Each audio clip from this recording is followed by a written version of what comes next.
大義務です。本日も動画見ていただき、ありがとうございます。新型 iPad Pro の噂ですね。リーク情報、出てきましたので、こちらね、解説したいと思います。どうやらね、3月あたりに、Apple の発表会が、ありそうだということで、次のね、その iPad Pro とか、iPad がどうなるのかだったりですね、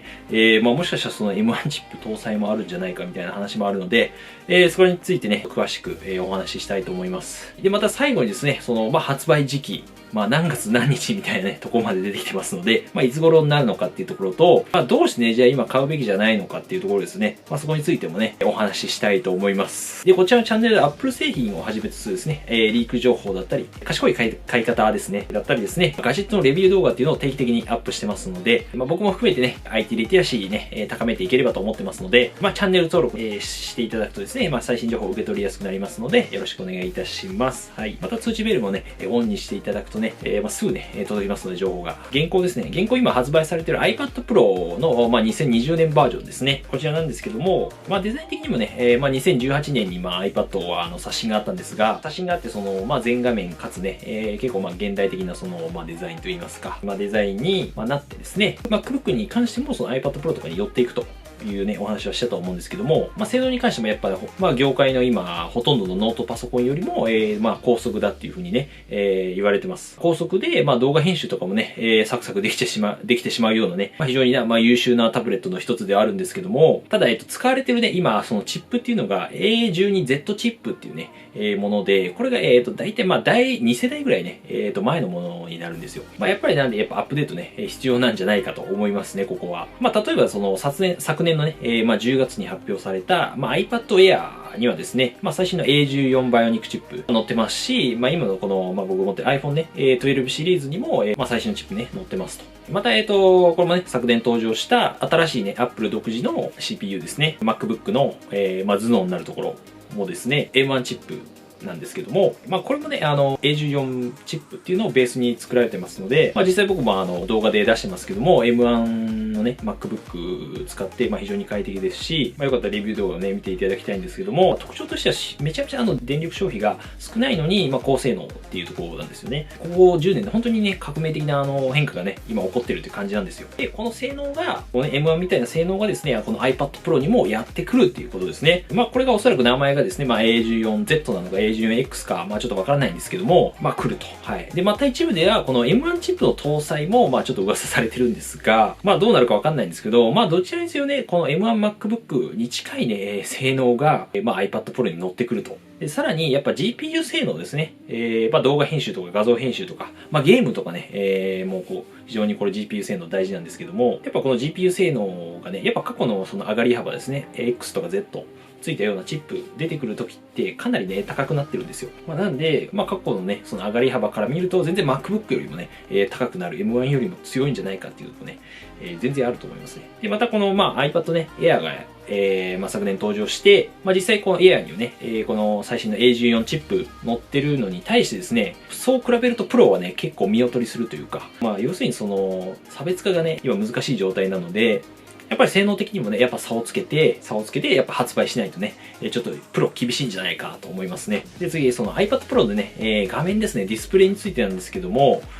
かねてからずっとね、噂されてました、ミニ LED ですね。これ、最新技術になるんですけども、そのミニ LED の搭載が来そうですと。なんじゃそれって感じのね、方もいらっしゃると思うんですけども、小さい LED ですかみたいな。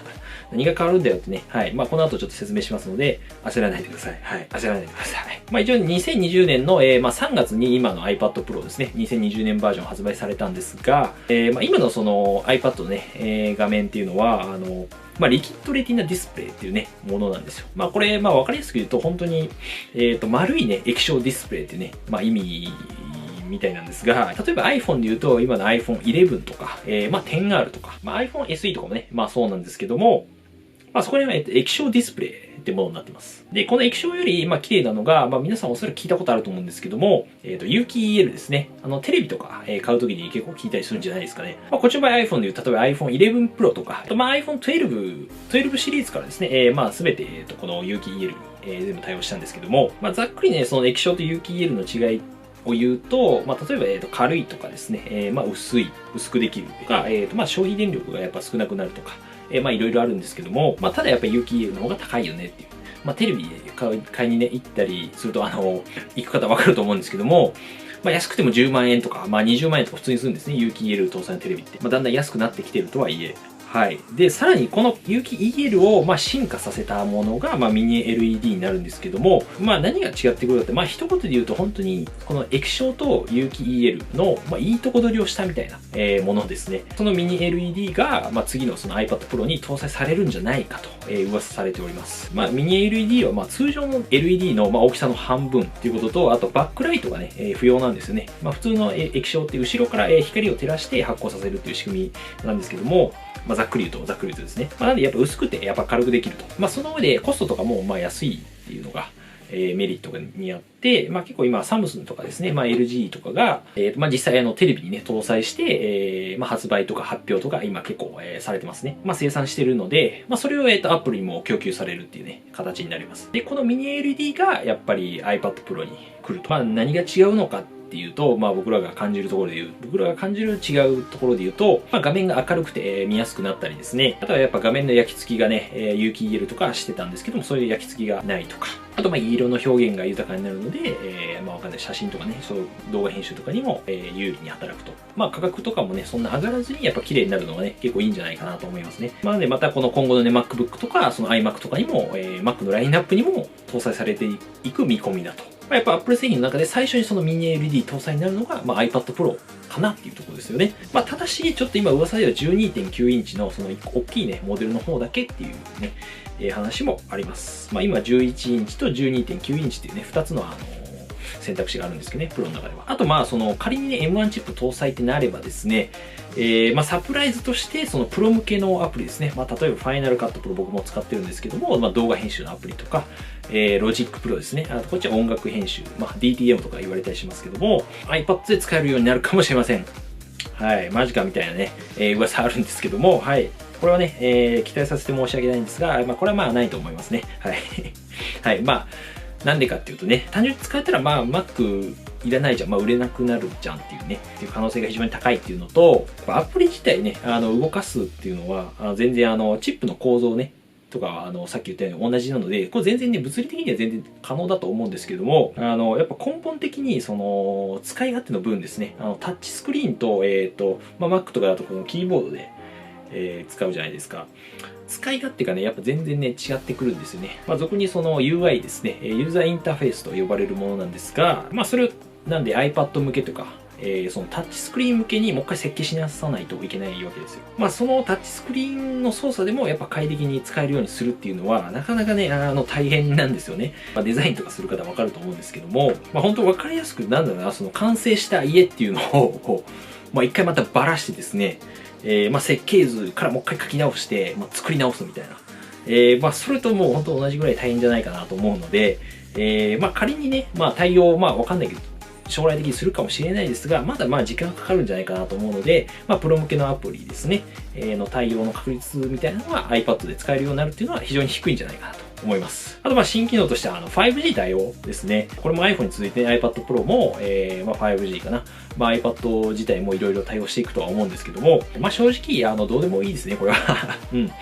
まあ、だって使える範囲ないじゃんっていうね、少ないっていうのですね。もう8個の周りぐらいしか使えないんじゃないかっていうね。空港とかも使えるらしいんですけども、まあ、今行けないし、はい。まあやっぱ外に出る機会がそもそもね、今やっぱ減ってるじゃないですか。今このご時世でね。はい。まあ正直通信キャリアの人しか興味ないんじゃないかな。うん。まあ一応 iPhone 12をなんかそのベースにしてですね、iPad 向けにちゃんとその 5G に対応したモデムっていうんですね。要するに 5G をちゃんとつかめるようなね、ものにしておこうっていうね、まあ設計がされるっていうことです。まあ一応ね、対応しとこうみたいなね、感じですね、Apple に。まあ来年ぐらいに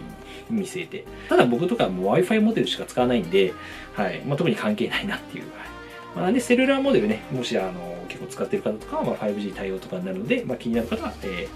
まあ買ってもいいのかなみたいな。使えないと思いますけど、はい。で、ここからちょっとデザイン周りにね、お話をしていきたいと思うんですけども、一応その CAD 画像っていうのが、91モバイルズですかね、というサイトから、2021年のですね、新しいモデルの 12.9 インチのモデルかな、ものが流出しちゃったと。はい。もうよくあるんですけど、こういうの。で、いわゆるね、まあこれ CAD 画像っていう、まあ設計図ですね。まあそこから見ると、まあ大体、まあデザインのの仕様がどうなるかって分かったりするんですけども、まあ、特にね、変更はなさそうっていう感じですね。で、まずちょっとね、カメラから見ていきたいと思うんですけども、基本的にはね、今の iPad Pro と、変わんないですね。まあ、なので今の広角レンズと、超広角レンズですね。広い画角で撮れるものと、特に、使うことのない、ライダースキャナーっていうね、なんかこう 3D で、なんか奥行きを測れるようなものがついてるんですけども、まあ、なんでおそらく iPhone 12と同じような感じになるんじゃないかなと思ってて、まあ、例えばその超広角撮影で、ナイトモードをね、要するにまあ暗闇の中でも広い画角で撮れるとかできたりとか、あとディープフュージョンを対応して、まあ、ポートレートのまあ撮影とかでね、まあ、ちょっとより綺麗になるみたいな、まあ、深さがね、測れるんで、距離感が。まあ、そこぐらいですかね、カメラ的な進化は。はい、あと、まあ、本体サイズについてなんですけども、まあ、本体の厚さ自体は 5.9mm で、まあ、同じですね、この画像の中では。はい、ただ、高さと横幅がどうやら今のものと若干まあ小さくなる感じですかね。はい。まあ、ただ基本的には今のモデルと、まあ、ほぼ一緒っていう、感じでいいと思います。あと、まあ、その気になるね、これタッチ ID。搭載についてなんですけども、まあ、これは正直ね、ちょっと言及はなかったんで、まあ、わかんないっていうね、書き方なんですけども、まあ、おそらくでも可能性としては、低いと思いますね。はい。まあ、ゼロではないと思うんですが、シンプルにやっぱ搭載するとね、そんだけやっぱコストがかかるので、価格はおそらくね、据え置きで出してくると思うので、まあ、そう考えるとやっぱ Face ID 継続かなと思いますね。まあ、Face ID なくて Touch ID ってことはまあないんじゃないかなと。まあ、Face ID だけかな。あとまあデザインに関しては、まあおそらく iPhone 12 Pro ね、似たような感じになるんじゃないかと思いますね。はい。まあ、例えばその iPad Air とかがですね、iPhone 12のね、カラーと同じような感じですね。まあ、デザイン的にもすごいマッチするようにね、作られてるんですよね。っていうことは、まあ、おそらく iPad Pro も、まあ、12 Pro みたいな感じで、まあ、結構どっちかというと高級感出してくる、ラインになるんじゃないかなと。まあ、特に今シルバーとね、スペースグレーしか選択肢がないので、まあ、おそらく新色としてはわかんないけど、パシフィックブルーとか、まあ、ゴールドなのかわかんないですが、まあ、そのどっちもか。まあ、何かしらね、そういうものが、まあ、新色が出てくるんじゃないかと思いますね。まあ、やっぱりその Apple 製品なのでね、iPhone とね、例えば合わせて、iPad なんか持ちたくなるような iPad Pro とか、まあ Apple Watch とか、まあ、全部ブルーモデルね、出てたりするんで、まあそういうようなラインナップになるんじゃないかなと思いますね。まあここはやっぱ楽しみですよね。12 Pro とかなんか側面が結構ギラギラしてて、まあ好みが分かれるみたいなところもあったけど、まあそこまで iPad もギラギラするのか分かんないですよね。はい。まあ皆さんはね、iPad Pro どうですか？買いたいでしょうか？買いたくないか？まあちょっとね、気軽にコメントいただければと思います。で、気になるね、この新型 iPad Pro の発売時期なんですけども、一応ね、3月に発表っていうのは、ほぼほぼ確実じゃないかと思います。なんで、Apple のその発表会がね、3月にあるんじゃないかというところで、じゃあ3月のね、じゃあいつやねんっていうね、ところですよね。そこ気になりますよね。で、おそらくなんですけど、今言われてるのは3月16日の火曜日と、あと23日の火曜日あたりですね。去年は一応発表会っていうのはなかったんですけども、3月18日の火曜日に、iPad Pro が、発表されてます。っていうのと、2019年で3月25日ですね。これでも月曜日だったのかな。ちょっと忘れちゃったんですけども、あと2018年が3月27日の火曜日に、発表会を行ってますので、遅くてもその3月中というか、には発表されるんじゃないかなと思いますね。大体やっぱりその、火曜日行われるのが、慣例で、なんで3月16日、23なんで日本時間でいう3月、17日とか、24日の深夜午前2時ですね。はい。安定の深夜営業です。はい。やっぱアメリカとの時差がね、あっちは朝10時なんですけども、夜中の2時ということで、はい。頑張ります、今年も。はい。で、またじゃあね、なんか他に発表される製品ってあるんですかっていうね、話なんですけども、あります、もちろん。はい。で、あと一緒にですね、あと iPad mini の第6世代。ね、新しいもの。これがもしかしたら最後になるかもしれないですね、iPad mini は。はい。で、あと iPad の9世代。ここはちょっと8世代がね、9月とかに出たので、どうかちょっと微妙なところなんですけども、あとApple TV ですね。ここは最近更新されてないので、基礎。エアタグ、落とし物タグですね。これはずっとね、噂されてるんで、はい。ここら辺あたりがね、発表されるんじゃないかと言われております。はい。なのでね、今 iPad Air 以外をちょっと買うのは、特に iPad ですね、今やめた方がいいんじゃないかと思いますね。はい。特にその iPad Pro とかも本当にすぐ出ちゃうんで、本当急いでるみたいな、そういう以外は本当おすすめ今できないですね。iPad Air に関しては去年ね、10月に出たばっかりなので、大丈夫かなと。はい。ただやっぱプロとかと今どうしようかなみたいな悩んでる方はですね、ちょっと待った方がいいんじゃないかなと思います。まあ、仮に、例えば今の iPad Pro でもいいとか、まあ、iPad mini、買いたい場合でもですね、この新しいモデルっていうのが出ると、今のその現行のモデルの価格っていうのは当たり前ですけど下がるんですよ。まあ、なんでやっぱ賢く買いたいっていう意味では、待った方がいいんじゃないかなと僕は思いますね。まあね、やっぱちょっと新型出そうだなって思ったのが、まあ、今年のね、その新年の Amazon の初売りあったんですけども、それでiPad Pro がね、まあ出てたと。まあこういったことあるのってちょっとね、言い方あれですけど、まあ在庫処理っていう意味なのかなっていうふうにね、僕はちょっと捉えちゃいましたね。まあ別にその、買った人をね、全然否定するわけじゃないですよ。全然いいと思うんですけど、まあもちろん安いので、まあいいじゃんと思ってもちろん飛びつくのも、別に悪いとは言わないんですけども、まあ逆に考えると、これ新型が出る合図なんじゃないかな、みたいな。っていう考え方もできるじゃないですか。まあ、わかんないんだけどね、まあ言うて。まあそういったなんか捉え方もできたら、まあいいんじゃないかなと思います。まあ一応ね、そういうの大体まあ調べればね、そういう新型の噂とか出てくるんで、まあただちょうどいちいちでそんなみんなめんどくせえ、詳しくねえよみたいな方はですね、ぜひチャンネル登録していただいてですね、通知ベルを押してください。はい。そうすれば、簡単にね、情報届けますので、まあとはいえね、別に買いたい人は全然買っちゃっていいと思いますので、やっぱ自分がね、欲しい時がやっぱ一番買い時だと思います。はい。っていうふうに僕は言い聞かせて買ってます。はい。で、また、新型のね、MacBook とかについてはですね、まあ前回の動画でお話ししてますので、まあもしこっちもね、興味あるみたいな方はですね、ぜひ、まあ概要欄とか、まあチャンネルページから飛んでもらえればと思います。はい。ということで以上がね、iPad Pro に関するね、新型に関する情報でした。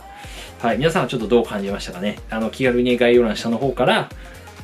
コメントいただければと思います。Twitter の方もね、日々更新してますので、フォローもね、よろしければお願いいたします。ただ最近まあゆるくそのクラブハウスもね、使ってるので、結構面白いですね。はい。フォローもね、ちょっとお願いいたします。ということでこの動画少しでも役に立ったと思った方はですね、チャンネル登録、グッドボタンをお願いいたします。はい。いつもありがとうございます。コメントもね、全部見させていただいております。はい。ということでまた次回の動画でお会いしましょう。良い一日をお過ごしください。バイバイ。